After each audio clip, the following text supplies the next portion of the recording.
Hello, everyone. Welcome to episode 3 of the Real Music Talks. The Real Music Talks is very similar to our Real Music podcast, but in a shorter, more accessible format. Today's guest is Kelsey. How are you doing today? I'm good. How are you? Yeah, not too bad, not too bad. So let's get right into it. Could you tell us a little bit about your musical background and what you're doing musically at the moment? Yeah, so ever since I was younger, I've always had to have music on in the house. It was kind of my thing. And then when I was 8, one of my friends came into my class one day and they were like, "Hey, I've got a piano teacher. Does anyone kind of want to join with me?" I was like, "Sounds cool." So I tagged along and I absolutely fell in love with it. I fell in love with the theory, which is something that not many people are really into. Right, okay. Kind of a massive music nerd at the time. And then I was just kind of like that child that just sang everything all the time. It's really, really annoying. So then I kind of put the piano and the vocals together. I was trying to like learn all my favorite songs and try and sing them the best I could. And then I was like, well, other people are doing it. Why don't I just try and write my own music? I had nothing to write about at the time. It was just like stupid stuff that 12-year-olds think about. But I remember my first song was called Your Wish Will Come True. It's really sad. But it was all about me trying to grant other people their wishes of happiness. I guess that was me in my prime. And then it just kept going and kept going. And it's not until reality hit me as a teenager that I actually wrote my first song and emotions just started to come out of nowhere. And I was like, whoa, okay, this is a completely different experience to what I've had before. I had the song and I was like, this is probably the best thing that I've ever written. And at the time I was having music lessons with now country singer called Danny McMahon, who's the UK country music artist of 2019, which is crazy. Seeing as we've been best friends for so long, it's just nice to see him achieve it. Yeah, and I played it to him, and he's also a producer at a studio. And he was like, "This is great. Like, how long have you had this for?" I was like, "A few months," and I was really shy. I was like, "I didn't want to play it, but there you go." And yeah, it kind of went from there. We recorded my first EP that came out in July 2019. And ever since then, it's just grown massively. And yeah, I mean, I kind of can't really believe that I'm actually kind of here saying that I've had a number 1 in the UK, which is crazy. And I can't take all the credit. I never do, because I'm so grateful for everyone who's actually got me to where I am today. But I just want to work hard and achieve what I've always wanted to since I was a little girl. So that's what I'm doing. How did you react when you got that number 1, when you found out? And how did you find out? I was crying for 5 hours straight. No way. Yeah, because I mean, before then my single got to number 2 in the country charts, which is crazy. And then I woke up the next morning when the EP was released and my name was like above like so many really famous US country singers. I was like, are you joking? Is this a laugh? Someone but then it was just like, to see it up there was just, I mean, I'm kind of speechless now when this happened like 6 months ago, but yeah, it's absolutely crazy. And like, I'm just so grateful to everyone. You mentioned that you've got quite a like heavy background in theory. Yeah. Does that kind of play into how you compose and write songs now, or do you approach it slightly differently? Yeah, I mean, I like to have a bit of both, because I feel like if you're too theoretical, then it's just going to be really, really not authentic, which is kind of what I really strive for. But musically, I can just like hear everything in my head of what I want, and I'm just like, I try to like, I don't want to like write a song for the sake of it. I want to write for the song, because if the song needs something, then that's what it needs. So I try not to have so much of a theory head on, but when it comes to actually recording it in the studio, the theory is really, really, really helpful, because you kind of have to work out all the different parts to play on piano and play on guitar, etc. It's a theory burst, really. But when it comes to actually writing the song and the songwriting, I just try to go with what feels right, not what is right. If that makes sense. Yeah, it does. But the main thing for me in my songwriting is I always like a massive hook in the chorus, because that's always what I've grown up listening to. So that's the only thing that I really, really strive for in writing. But other than that, I just kind of just let my imagination just run wild and just see where it takes me. Okay, could you go into that into a bit more detail? Where do you kind of draw inspiration from? So do you think about like your favorite artists, or is it kind of more related to emotions, or do you kind of experiment and just see where it takes you? Yeah, it really depends on kind of how I'm feeling. Sometimes like I listen to a song that's like I love to like write a song like that. So I kind of like listen to it, listen to my favorite parts of that song and just try and like pick apart what I like in that, but kind of put my own twist on it because obviously I don't want to plagiarize it in any way. Sometimes if I'm having like a bad day or a good day and I've just got loads of emotions running through me, I always want to sit down and write a song, get it out. Even if I'm just like really happy that day, like I think the adrenaline just needs to calm down a little bit. So then I just want to write a song about kind of how I'm feeling at the time or if there's anything relevant going on. But my main thing is if I'm having a bad mental health day, then I really, really want to write that because in that moment is the space where you're most authentically yourself.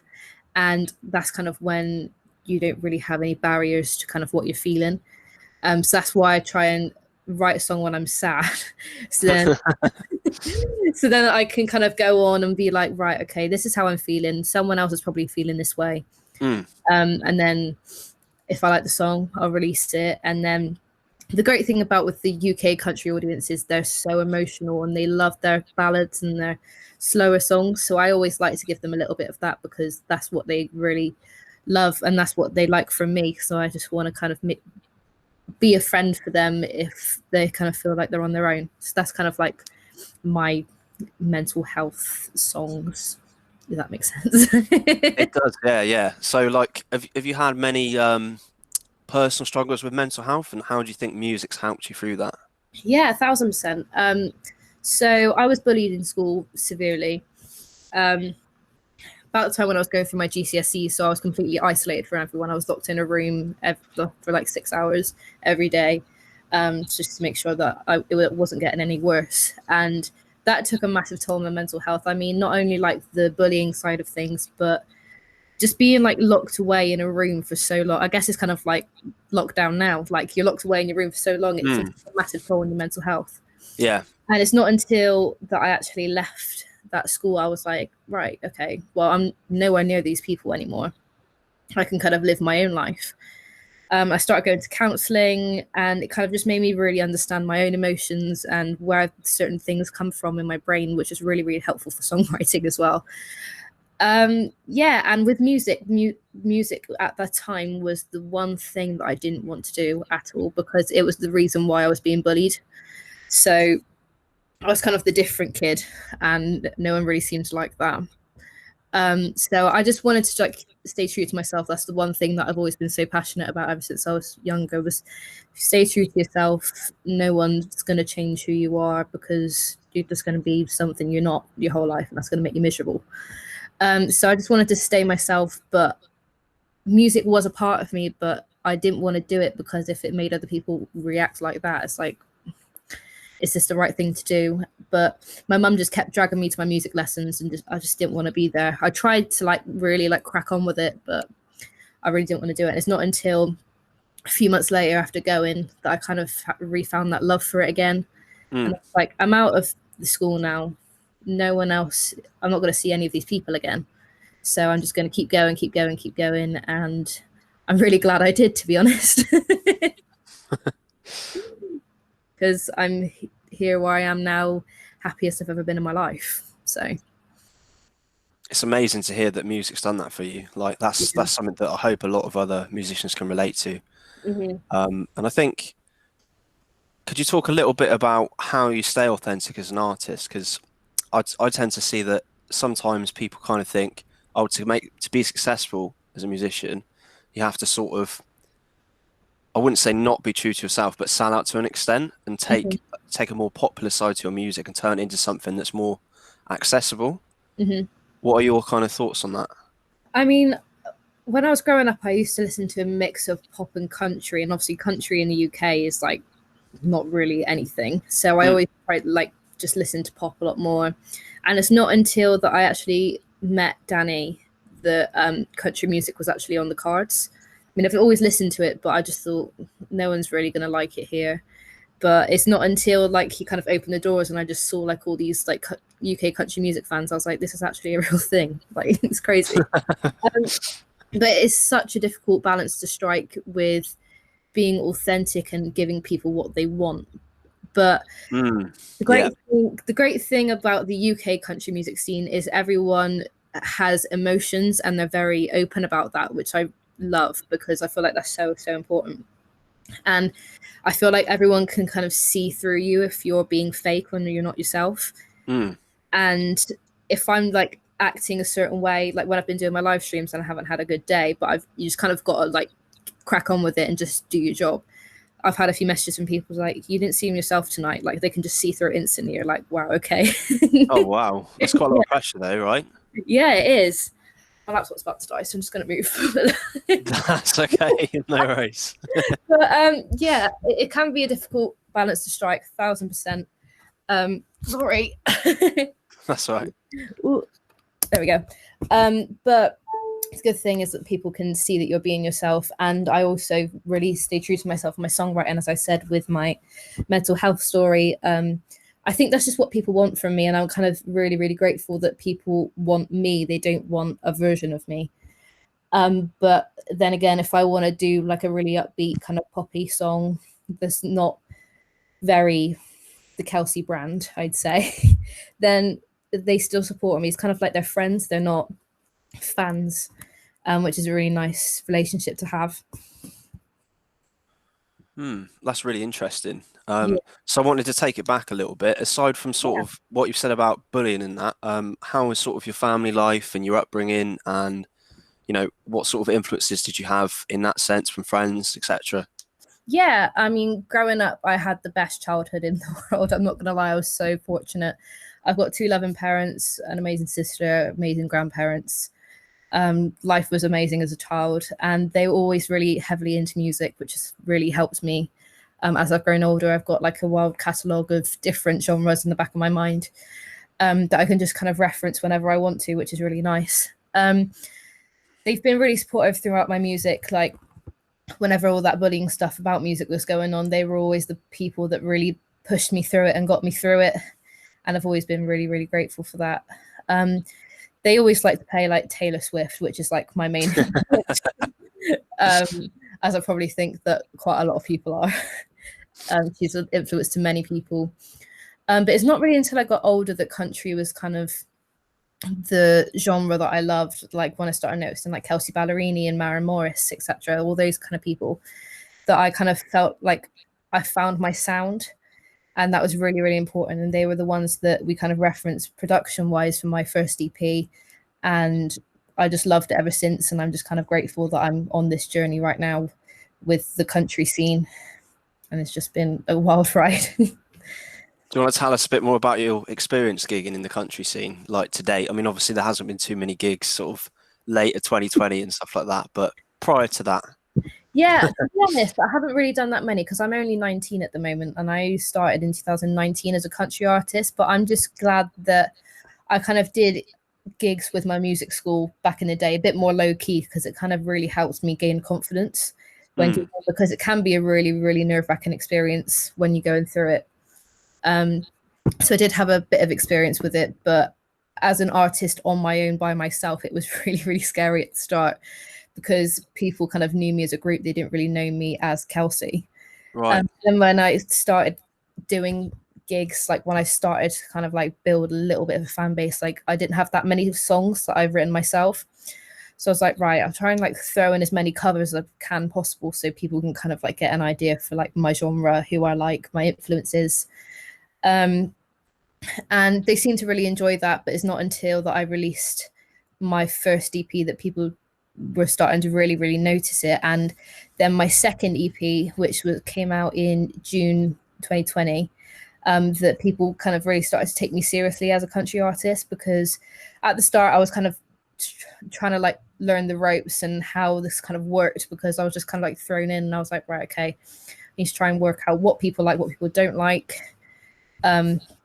But then when I released my second EP, everyone was kind of knew what I was about. There wasn't really that much pressure because I've kind of done it before and I kind of understood my audience better. So I kind of knew what they liked. And that's the thing with live streams that I've done over lockdown. They've been so, so, so helpful.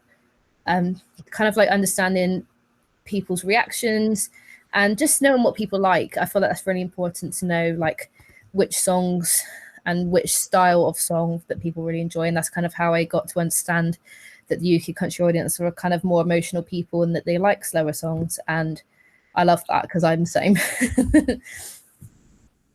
And with those two EPs, could you talk about them separately in terms of like the recording process? So did you get like a producer and different musicians to collaborate with? You know, did you write loads of it yourself and then get extra layers on top? Like, how was the process? Yes, so my first EP, I had no idea how it worked. I was just kind of like leaving it in the hands of those guys. So when I mentioned earlier with Danny is a producer at Puzzle Mix Studios with Andrea, and they've been going for probably about 4 or 5 years now. I don't actually know exactly, but I've known them for ages. So it was just really nice that I had people that I knew as friends and that I trusted to make my music. And I found I just tried to like take it all in because it was such a new experience. So I was like sitting there, I was like, wow, how do you do that? And it's not until I went into the recording studio the second time with my second EP that I was like, right, okay, I see what you're doing now. I know kind of what routine and what order they all go in. And now I've just recorded my third EP, which is coming out in April sometime. I'm like, right, okay, that it's just become so much easier to kind of understand. And it's also really good that they don't just put things in for the sake of it. Like there's always a reason behind it. And because they've both done degrees in music and producing and songwriting, etc., they really understand how to make things commercial. And that was a massive thing for me. And they've kind of showed me the ropes in how, in songwriting as well as producing, and which I think is really important because I just kind of got thrown into songwriting. I was like, I just like to write a few songs in my bedroom now and again, but it's not until like I actually got in there I was like, okay, this is kind of what people like, how to make things commercial, which was really, really important to me. Yeah, it's sort of a different process having the producer kind of involved in it. Yeah. I mean, for mine, I had the same kind of background. I've done like a music tech degree and I've done recording and stuff like that. And I find that there's a lot of people in those kind of areas that are less musically trained and haven't done composition before. So it becomes harder because if you look at it just from a purely technical perspective, it's about realizing like, does this song need that extra little layer to take it to the next level? You know, does it need those extra backing vocals on this chorus and a change or a drop out here and stuff like that? Yeah, that's the stuff you really need to kind of go into your music. Yeah, and pop and country, they can be really, really, really similar. It's just the instrumentation and the way things are manipulated that it's different. So, because they've both had backgrounds in pop and country, so they kind of understand how both work and how both differ as well, which is really important because you know what things make things country, you know what things make things pop, and they just kind of strike the right balance for me because I really want to sit in the middle of country and pop. That's kind of my happy place. So I kind of have elements of both, which I really, really like. So, and it's just nice to have a fresh pair of ears on it. Like if something needs to be changed or something needs to be more commercial, or if things don't really fit with the production, then like they're kind of the first to say it. And I've never been the type of girl that's always wanted praise. I've always just wanted to like say it how it is. Yeah. If something's bad, just tell me, because I don't want to go on just like doing the wrong thing. Because obviously I want to learn. I want to get better. I think that helps, and you need that. Like, you need someone to say like if something needs to be better, because it doesn't help you when you're trying to write and you're trying to improve. You know, like if you're just told, oh, it's really good all the time, well, it's not helpful. And because like I have made a few mistakes along the way, and I think it's really important to recognize that I have. Yeah. And the most important thing is that you take the criticism and you just roll with it and you go with it. And also, some people aren't going to like your music, some people are, but you just kind of take it with a pinch of salt and just focus on the ones that do, because they're the ones who are going to help you progress. That's interesting, because obviously, especially on like social media or on the internet, you do get haters. So have you had much experience with that, and how have you kind of dealt with it? Not.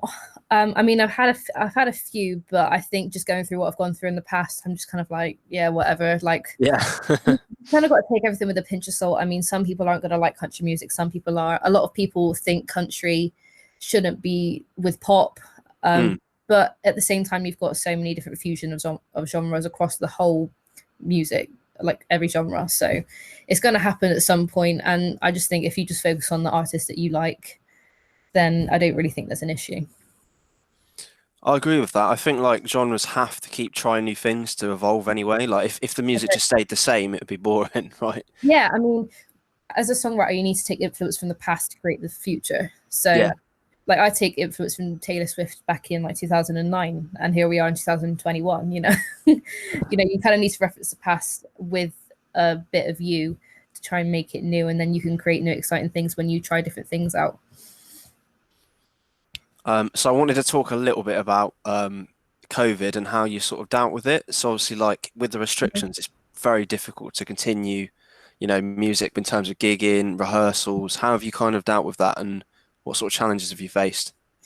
It's been really tricky as a musician. I mean, I think musicians are the worst people to be hit by COVID in terms of jobs. It's been really difficult. I mean, every musician will say the same, that gigs was a massive part of being a musician, and it's also a lot of people's income. And I feel like that should be looked at a lot more than it is. But as for me, as I'm kind of like just starting out, like the payment isn't so much like an issue for me. Mm. But it's more the fact that I just really want to get out there and do it, and just kind of like show everyone what I'm about, and be like, here's where you can follow my music, and just getting different people from different places just to kind of experience what I'm about, and just make new connections with people, make new friends, songwriter friends, more people to co-write with. I think the networking thing's the hardest thing to do, but I'm just really glad that we've had social media to play a part in that, and we've also been doing live streams, which has been so helpful. And there's been so many different people and like country music groups that have put on writers rounds and live streams for us, and then that also helps us get a new audience because they're bringing their audience in to watch us, which is really lovely. And just meeting lots of new people and seeing a lot of familiar faces as well. It's just, there's many different things why it's been hard, but there's been a few good things come out of it, and I'm just kind of grateful that we have been able to keep going the way that we have. Yeah, it's definitely been tricky for musicians as a whole, but it's good that you've got like a positive outlook on it, and I hope everyone can take something from that. So, like after all this kind of ends, like what's the big plans? Like what are you going to go into? Well, I'm supposed to be going to America in June, at the end of June, which Oh I wow. really want to happen because we're going to do a tour over there, which is crazy. So I just want to get out there. That's my main goal for this year, if nothing else really happens. But I'm just kind of glad things are moving, and hopefully when gigs and festivals do open up soon, that I can just kind of take up every opportunity, like take as many as I can and just go for it. But I think everyone's going to be doing the same. So as well, you kind of got to stand out even more now, because obviously if people are going to be sending in loads of applications to do festivals and gigs, then it's going to be pretty busy. So It is, yeah. It's going to be competitive, I think, when everyone goes back. yeah. But I can't wait to be going to festivals and stuff like that again because it's Mhm. just not quite the same. I do like feel that the live stream side of things is going to kind of revolutionize how gigs are because they can continue doing concerts, but they can also stream them. And it Mhm. just creates a new way for people to see the music. So I if you've got agree. someone on the other side of the world that can watch the concert for a cheaper price, it's a win-win in that sense. 100%. I think it's just nice that we can just go out and do it again. I mean, I think it'll be different for a while, sadly, but I'm just kind of happy that we've got something that we can push ourselves with. But I think everyone's kind of getting a bit sick of it now. It's kind of been Yeah. nearly a year of it. But yeah, I just can't wait for the future, really, and just kind of see where it goes. Cool, cool. So just one more question and then we'll leave it.